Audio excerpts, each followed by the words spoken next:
अगर आप मकान मालिक हैं और अपने किराए पर घर उठा रखा है तो आपके लिए बजट में खुशखबरी आ सकती है। आपको किराए के मकान में रेंट के जरिए जो कमाई होती है उस पर 30% का स्टैंडर्ड डिडक्शन मिलता है।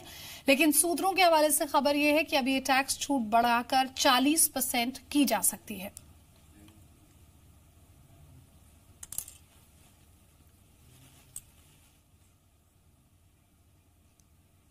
तो अगर आप किराए पर घर आपने दे रखा है तो अभी तक आपको जहां 30% की छूट मिलती थी, हो सकता है कि इस बजट में आपके लिए कुछ खुशखबरी हो, क्योंकि सूत्रों के हवाले से जो खबर है वो ये कि 40% तक की छूट अब आपको मिल सकती है। पहले 30 था, यानी कि अभी 30 है और इसे बढ़ाकर 40 किया जा सकता है।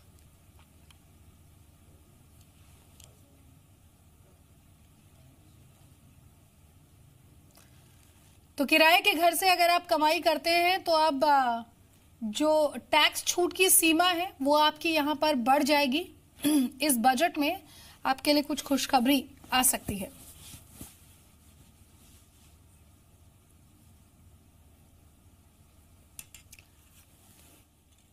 तो ये अहम और एक्सक्लूसिव खबर है। बजट से जुड़ी हुई बहुत सारी खबरें हम आपको लगातार अपने चैनल पर दिखा रहे हैं और इसमें एक खबर इंपॉर्टेंट ये भी है कि अगर आपने किराए पर घर दे रखा है तो आपके लिए फायदेमंद साबित हो सकता है। प्रकाश प्रदर्शी मेरे सहयोगी ज्यादा अपडेट के लिए हमारे साथ जुड़ गए हैं। प्रकाश, ये अच्छी खबर है उन लोगों के लिए जिन्होंने किराए पर घर दे रखा है, लेकिन ये तो रेजिडेंशियल बात हुई।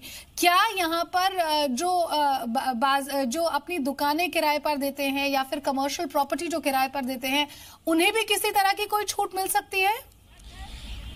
देखिए, सेक्शन 24 में एक प्रावधान ये है कि अगर कोई भी टैक्स पेयर जो है, अगर वो रेंटल इनकम जनरेट करता है अपने घर को किराए पे देकर, अगर उसको रेंटल इनकम हो रही है, ये सारे टैक्स पेयर्स के लिए है, तो उनको जो डिडक्शन है उसमें 30% का फायदा मिलता है। 30% का डिडक्शन का फायदा उनको मिलता है।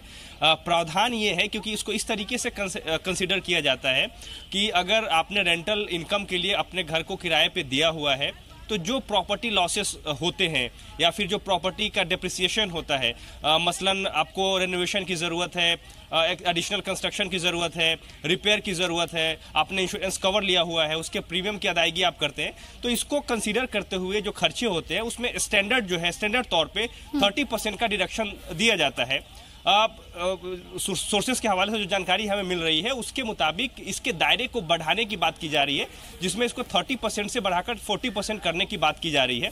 इसका फायदा ये होगा कि ज्यादा से ज्यादा लोग रेंटल इनकम के लिए अपने घर को किराए पे देंगे। इससे ये होगा कि बड़े शहरों में लोगों को सस्ते रेट पे किराए का घर मिलेगा, पहली बात। दूसरी बात ये कि अगर सेक्टर की बात करें तो इस सेक्टर में एक मोमेंटम देखने को हमें मिल सकता है, खासकर अगर हाउसिंग सेक्टर की बात करें। तीसरी बात ये है कि सरकार को टैक्स बेस बढ़ाने में मदद मिल सकती है, क्योंकि ज्यादा से ज्यादा लोग अगर इस सेगमेंट में आते हैं तो जाहिर तौर पर सरकार को टैक्स बेस बढ़ाने में मदद मिल सकती है।